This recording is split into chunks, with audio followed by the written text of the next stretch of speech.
Hey guys, it's Elnar Harnish here from Lily Knits Knitting and Crochet, and today I'm going to teach you how to crochet in the round with half double crochets and have an invisible seam. So as you can see in this sample that I've made, I've just been crocheting in the round and chaining 2 at the beginning of each round, like the normal method for joining around in half double crochet, and you can see that the seam is slanting slightly to the right, which is not very pretty, especially if you're working on something like socks or even a hat. You don't want to see that seam slanting to the right. So this is a method to avoid the seam. So the first thing I'm going to do before I get started is go over my tools, because I often get asked about what I'm using. So the yarn that I'm using here is Knit Picks Wool of the Andes worsted weight yarn in white, and my hook is part of the Majestic crochet hook set, also from knitpicks.com, and it's a wooden hook and it's a really pretty color. So I'm going to get started. So I'm just going to show you first off how you normally would do it. So you would chain 2 and then work your first half double crochet.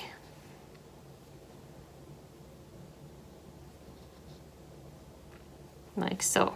And you can see why it looks like that when you're working in the round. You can see why it's slanting to the right. This chain 2 is adding some bulk and causing your yarn or your work to slant this way because it's heavier this way.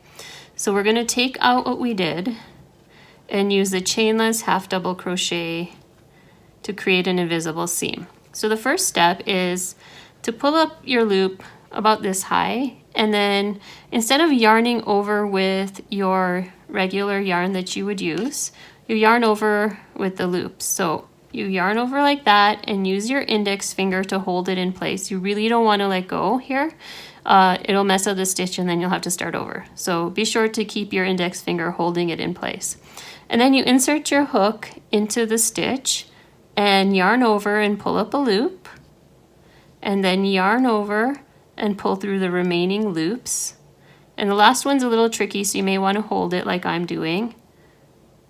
And then before you let go, insert a stitch marker in the top of that stitch, because if it unravels, then you're going to have to fix it. And when we come back around, oh, I think I split the yarn. So when we come back around, we're going to want to crochet right into the top of this. This is the top of our chainless half double crochet right there. It's a little bit split. I think I've been working with this yarn a lot, but that's basically the top V of the stitch, you can see. So I'm just going to work my round, just half double crocheting in all of the remaining stitches. Actually, before I go on, I just want to show you. You can already see that the stitch is pointing up now. It's not, I've done 2 stitches here, so this is my second stitch. My first stitch doesn't have that bulky chain next to it pulling it to the right, and that's why it sticks up nicely, and we'll have a nice invisible seam when we go back around. So I'm just going to crochet in every stitch all the way around. Okay, I'm back at the beginning, or I'm at the end of my round, and I want to join to my first chainless half double crochet. So the way that we do it is, instead of how we normally would make a slip stitch and join by inserting our hook from the front to the back of the stitch and pulling through our yarn, we're going to remove our hook from our last stitch, insert it from the back to the front, but in front of your yarn here. You don't want it behind it or you're going to run into trouble. So make sure your hook is in front of it and insert it into the stitch like so. Remove your stitch holder and then grab your loop from your last stitch and pull it through. And then you can pull it nice and tight, and you can see that we have a really pretty straight seam there. So now what we're going to do is work our first chainless half double crochet again, just to show you guys again how it's done.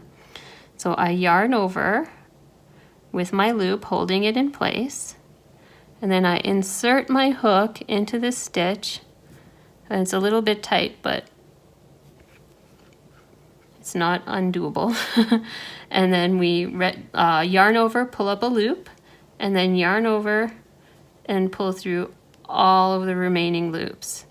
And then before our stitch can unravel, we take our hook, our stitch holder, and we hold it in place like that.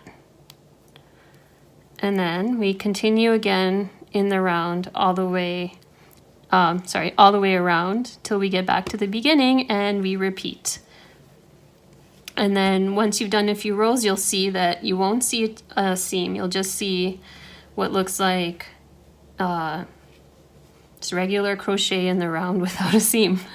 It's pretty cool. I'll do a couple more rows and get back. I'm back and I've worked a few rounds, and you can see now that I have an invisible seam. It's really pretty. It looks really straight, but I made a mistake. I lost my stitch holder, and not sure what to do here, but I have a fix for it. So I will show you what to do in case this happens to you, which has happened to me a few times actually. Or even if you just don't want to deal with using the stitch holder, you could just leave it. Just let it go and let it unravel, and then fix it when you come back around.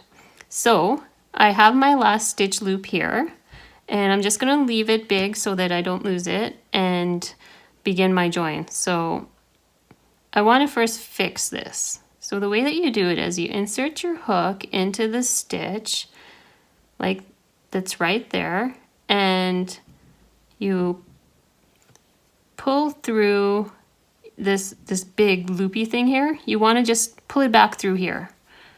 So, because that's like the bottom part of your half double crochet is what I'm pulling it through, like that, okay? So I've unraveled that part. Now I want to fix it. So what I do is this loop right here, I don't know if you can see, it got a little tight when I pulled it, but I will loosen it a bit here. That's what we want to insert our hook into, right there. And ta-da, we fixed it. So I'm just going to show you once more. Okay, so I'm just going to let it go. This is the worst that can happen if you lose your stitch holder. So you want to insert your hook into the stitch upside down like that. Grab that loop and pull it through like that. And then that's the back part of the stitch, and then this is the front part of the stitch, like the top V of your stitch that you want your hook to be in. And there you go, you've corrected it. So it's not the end of the world if you lose your stitch holder, and it's also sometimes, I don't know, I just get tired of removing it and putting it back and removing it and putting it back. So if you don't want to deal with that and you don't mind and you can understand the anatomy of this stitch, then I would recommend just doing this every time. And then I insert my hook into my last stitch of the round and just pull my loop through to join and begin again. And just look, it looks so pretty, doesn't it? Like, you can't see where you have started. I mean, you can because you know this here, but other than that, it looks really nice compared to the earlier rounds where we were doing the chain 2 at the beginning of each round. So there you have it.